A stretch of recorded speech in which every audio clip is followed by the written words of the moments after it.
On today's Visual Studio Toolbox, April joins us to give us an overview of the Power Platform, and we start to explore how Visual Studio developers can join the fun.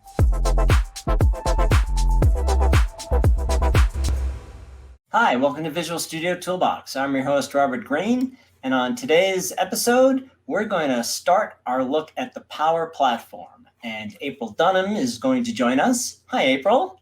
Hey, Robert. How are you? Pretty good. Happy to be here. Happy to have you. So this is the first in a three-part mini-series on the Power Platform, which I think a lot of people have heard about. I've certainly seen about it, heard about it, maybe watched a keynote demo or so. But I keep hearing these phrases like no code and citizen developer and easy. And, as a .NET developer, Visual Studio guy, my first thought is, well, this is no code. What role do I play? And the answer is there is a role for Visual Studio and .NET developers in the Power Platform.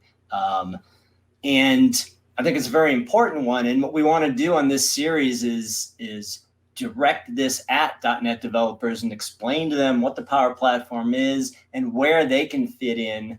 And so we're going to do that in these 3 episodes. Episode 1 today will just be an overview of the Power Platform. With April. Next week, Greg Hurlman will be on to do more of a deep dive and show how to build apps that include web APIs that are written by .NET developers. And then in our third and final episode, we're going to do a 1-hour live show where we actually build a web API that is then consumed in Power Platform apps.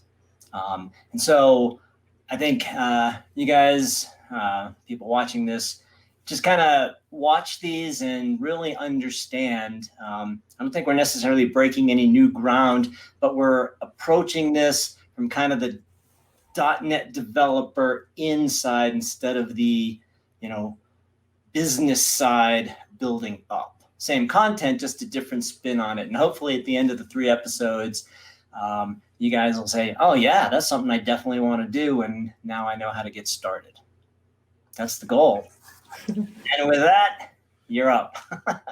Awesome. Yeah. So thanks for having me. This is something I'm super passionate about as a .NET dev and SharePoint dev myself that got into Power Platform, and kind of sharing that story of how, we, like you said, we often hear the Power Platform talked in terms of being no code, low code. So, where do we as pro devs and .NET devs fit into this? So actually, I'm going to share a screen here, a slide deck that I have that shows a really good visual of this whole story, the holistic story of the Power Platform and what it has to offer. So just kind of setting the stage here. So when we talk about the Power Platform, if you haven't really dug into it a lot, we have 4 main products that we can use that are part of the platform. There's Power BI that you might have heard of for dashboards and reporting. We have Power Automate, which is kind of the glue where we can do some workflow automation and even robotic process automation. Power Virtual Agents is one of the newest features of the Power Platform for building low-code chatbots. And then Power Apps, probably one you might have heard talked about a lot in some capacity with traditional developers, because that allows us to build low-code applications. So those are the components of the Power Platform. But what really makes it powerful is the fact that, yes, it can tackle those no-code and the low-code scenarios for citizen developers, but there's a great code-first pro dev integration story with extensibility points that we can leverage for this. So it's all about really increasing your efficiency as a developer and letting you focus on what you actually want to focus on. So you don't have to worry about the UI, for example. You can focus on building that .NET API or whatever that you're trying to build in the back end and all of that, and let citizen developers handle some of that front end stuff and tackle these things together. So you get to own like the data logic, the business logic, the data layer, and not have to do list boxes and grids anymore? Exactly. So that's it's all about making your life better and easier and letting you focus on what you really care about. And really, what this ties into is the whole concept of fusion development. You might have heard us talk about that a lot here lately. It's nothing that's really new. Fusion development teams have been around a while. I think what's the stat there? About 84% of companies have some kind of fusion development team in them.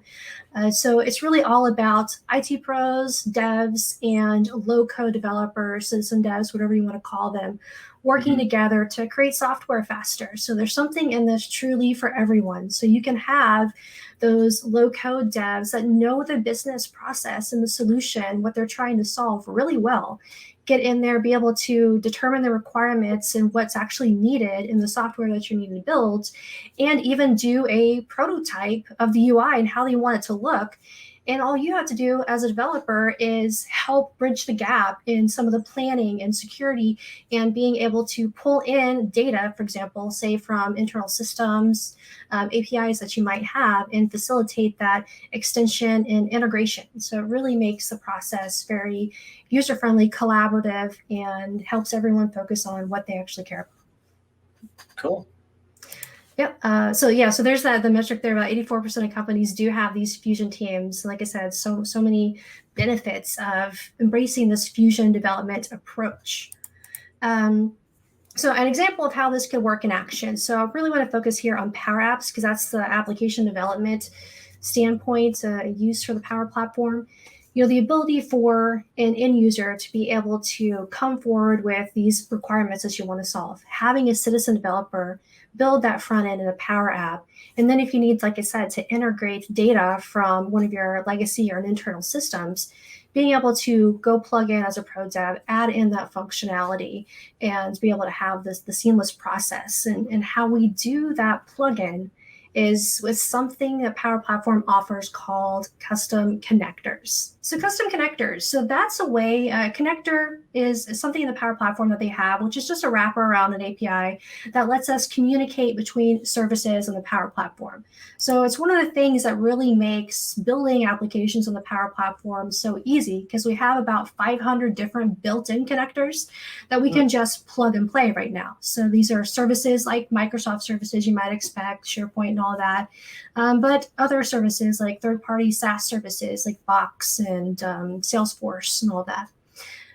We even have the ability with the connector model to plug into on-prem data with an on-prem gateway and to be able to develop and register your own custom connectors to build building blocks for citizen developers. So if you have an API, maybe you want to be able to extend a legacy application that you have and it's been in the backlog forever to add some additional functionality or screen to it. What if you could just expose that API in a custom connector and let your citizen devs consume that information and build out a simple, 3-screen Power App to connect to that data, right? Saves you a bunch of time. All you have to do is just make it an API that you already have built, already available, and you can do so much more with it. So if I have a simple web API that talks to SQL Azure, for example, would I connect that to the Power App, or would I just let the Power App talk directly to SQL Azure? Well, I mean, you can technically do both. Power, that's one of those 500 connectors that the Power Platform offers as a connector to Azure SQL. So you could do that. But if it's so any other RESTful API that you have that maybe doesn't talk with Azure SQL, maybe it's stored somewhere else, whatever it might be, and you want to be able to interface with that API, you can just register it as a custom connector to your service to be able to have that building block. And the cool thing about that is you build this connector once, and you can use that same connector in a Logic app, which is what Power Automate's actually built on top of Power Apps and Power Automate. So you can use it for workflow scenarios, Logic app scenarios, and application scenarios of Power Apps. And then can I hook it into Power BI? Is Power BI considered a Power App? Yeah, you can have Power Apps embedded in Power BI. So yeah, kind of by that design, we could integrate that all in there. So kind of what's going on behind the scenes with the connector model, just to level set that, is you have the connector itself, which is really what knows your web API and the operations and the host details and all of that. But when a user goes to use your connector inside, say, of a workflow in Power Automate or an application in Power Apps, they create a connection to your connector. So that's what has the actual credentials and the reference information to the connector and facilitates that communication to your web API. Okay. Yep. And with custom connectors, there are a few different ways that we can create these. And I know you'll be getting into this in some of the future sessions in more detail, but we have a built-in wizard-like experience, but we can also import directly from OpenAPI definitions. So either a file or directly from a URL. So it's really pretty easy and seamless to create one of these custom connectors if you're already using OpenAPI. And then if I already have my web API sitting up in an Azure service, there's a preview to connect directly to that service. Yes, so that goes into the integration with Azure API management. So there's a native connector and integration with that. So if you're using that, you can just connect directly and it will export a connector for you from Azure API management hosted APIs. Cool. Yeah. And I thought I would show briefly just how easy it works. So you have an API, and I'm here in the Power Apps portal. So if I'm an end user and I want to be able to use this, all I did is I went into custom connectors as the developer of the API, and I registered a new connector. So I went to new custom connector. I said from an open API file that I already have exported, and it kind of takes you through this process here. It gets all that information down, and you can just specify a name for your connector, description, the scheme, and all of that. And then here on the definition, this is all of your actions for the API. So it's going to automatically import that for you. If you need to override anything, we can do that here from this portal. We can even have built-in testing before we try to use this inside of an application to make sure it works. So we can do a simple test the operation, and it will return, since I don't have an accept header, it's probably going to come back, for example, with maybe like an error message here, letting me know what happened and if it worked or not, so I can do that built-in validation. Now, that's all I need to do as a pro dev. Now, if a citizen dev wants to come in and use this in an app, I have this app here, so I'm just going to open this in edit mode, and you'll see how easy it is to integrate the connector as an end user inside an application you're trying to build to extend it. So this is an application for farm plant inventory management is really the purpose of this. So the API that we have kind of interfaces with our database to retrieve information about different plants. So if I want to use this, I just have to go up to the data source and do a search for that API, that custom connector. Add that in with one click. As you can see, we already have that API in there.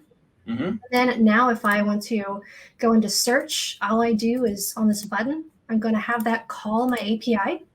I'm going to pass it in what I want to search for, and that's going to return the results for me. So I just had to do this very simple Excel-like formula as an end user, and now it's returning data. It's respecting all the security and everything that we put in place with their API, so we don't have to worry about that. And now I've just unlocked all these possibilities to be able to search for something there. So it's really pretty seamless. Wow. So now you could obviously build this app as a .NET app, whether it's a web app or WinForms or WPF or WinUI or Xamarin or Blazor or blah, blah, blah, right? You got the same web API that you would use for each of those. Here, you just register that API, create a connector for it, and then your low-code / citizen developers come in and make this app themselves. Or if you wanted to, you could build it yourself in the traditional way, right? Yeah, exactly. So, I mean, you have the flexibility there to where, yes, you can build it the traditional way, but by being able to have this as a connector available as well, you're just giving even more ways that we can kind of accomplish the same goal and more integrations possible. So if I was still in charge of building the UI, when would I choose to build it as a Power App versus just a regular UI that I'm used to? Is one easier than the other? I obviously, if I build it entirely from scratch, I can do everything I can code. But for like relatively straightforward apps, what's the sweet spot? Yeah, so I mean, obviously this is going to be super user-friendly. I mean, Power Apps, as you're seeing, I like to describe it as if PowerPoint and Excel had a baby, because the interface is very PowerPoint-esque. I mean, you're drag and dropping your controls in here for what you need. It's very seamless. The formulas are Excel-like. So it's going to be really quick to build this. And the other thing that you got to keep in mind is I built this Power App right now, and you notice that it's running on my desktop. The same app would run seamlessly on my mobile device or my tablet. So I build one application once. I don't have to worry about targeting it for iOS and Android and the desktop and all of that. I just build one user experience and it works accordingly. So that saves a lot of time. The other thing to point out about Power Apps is, this is a Canvas application. The intention of this being to be used within the firewall, within your Microsoft 365 tenant. So, decision point where you might just go the custom route, the traditional way would be if it needs to be anonymous or external or something like that. But for those enterprise org specific application needs, Power Apps is pretty hard to beat in a sweet spot because it's just so fast to build and to get something up and running. Right. So if I wanted to build one that my wife and I would use, I could do that. We've got 365 family. So is that the equivalent of a tenant that we could use Power Apps in?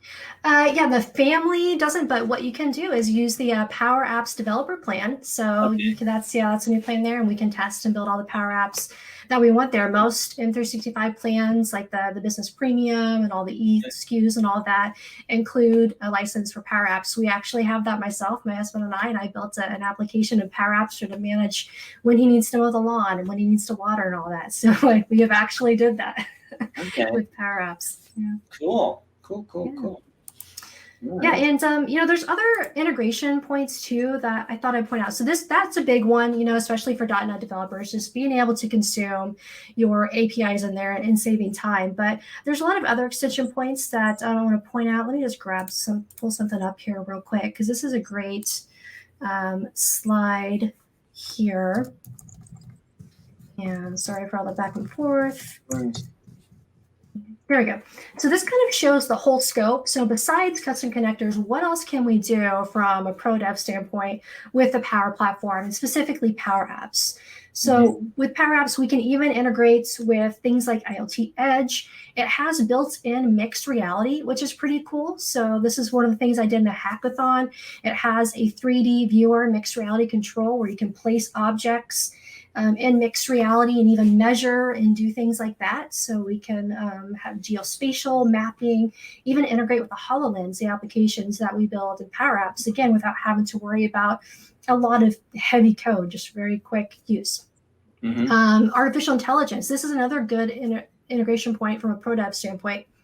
Now, while Power Platform has some built-in kind of lightweight AI capability with some pre-built models, there's going to be some extension points where that might not cut it. You might need to do something even more custom. So being able to integrate with Azure Cognitive Services easily, and robotic process automation, and even GitHub and Power Apps Portals API management, there's just so many possibilities to be able to extend what we can natively do with the no-code, low-code by integrating some professional development skills. And the other great thing that I always like to bring up when we're talking about this, oh man, this is just like another thing I have to learn then if I want to start integrating or working with this. Well, it's really not, because the way that the framework works, or how everything works here, is you can leverage the existing tools that you already know and just kind of plug and play into the Power Platform. So that stuff I was showing with the custom connectors, I really didn't need to do anything. I mean, I had to go export it. It's even easier if you're exporting from Azure API management. So I didn't have to do much there. I just used the existing tools I have to create and host my API. But another extension point that we can do is something called Power Apps Components. So when we're looking at that screen, you notice that we had a few built-in controls. Well, we have the ability to inject some pro dev like TypeScript and HTML and CSS, JavaScript, all of that, to be able to create custom controls. So if we need like a custom map widget or whatever it might be that's not natively there in Power Apps, we can use TypeScript like we're already using and be able to build that and integrate that within our apps. And there's built-in integrations with Visual Studio Code. We just released a VS Code extension for the Power Platform to help you be able to manage your source code for those Canvas apps and manage from the administration side and all of that. So just tools that you're already familiar with, we can use to integrate with that. And the command line tooling and all of that's built in. And one thing I did want to point out is the underlying kind of data structure, like how this works, because Power Yeah. Platform is a platform and it sets on something called Dataverse. And that's more than just a database that we can use to store data in the Power Platform. It's really facilitates all kinds of things, being able to do some standard data operations and transactional bulk stuff. That's where the assets that you create are stored. So those Power Apps that you store, whether you use Dataverse as the database to hold that or not, are stored in there. So we have built-in APIs to be able to consume information and do automated deployments and things like that within Dataverse. So it's even more powerful when you're integrating within that. Okay. And just, Dataverse itself, the thing I always like to point out for the pro dev audience is that it actually runs on Azure and extends with Azure. So it has built-in integrations. You're able to extend it with Azure Functions, Event Hubs, Service Bus, Kubernetes, and it has support with data flows for all different types of data to be able to pull data into Dataverse. So we can handle relational data like SQL, non-relational data like Cosmos, and all of that. So it really is pretty robust and supports a lot of extensions. Right on. Yeah. So I think it's probably a good place to stop for episode 1. It's been a great intro, and I think people should at this point hopefully be itching to learn more. And again, we'll come back next week and see how you actually build some apps using the things that you just showed us. In the meantime, where can people go to learn more as they get used to get involved with this?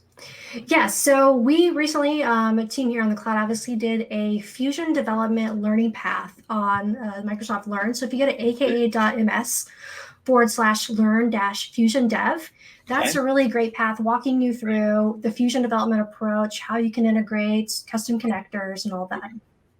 Right on. Thanks so much for this. I know we could talk for hours on the subject, but I think in 20 minutes, that was a really good overview. Thanks so much. And next week, we will start diving in. And then a couple weeks after that, we'll get really hardcore.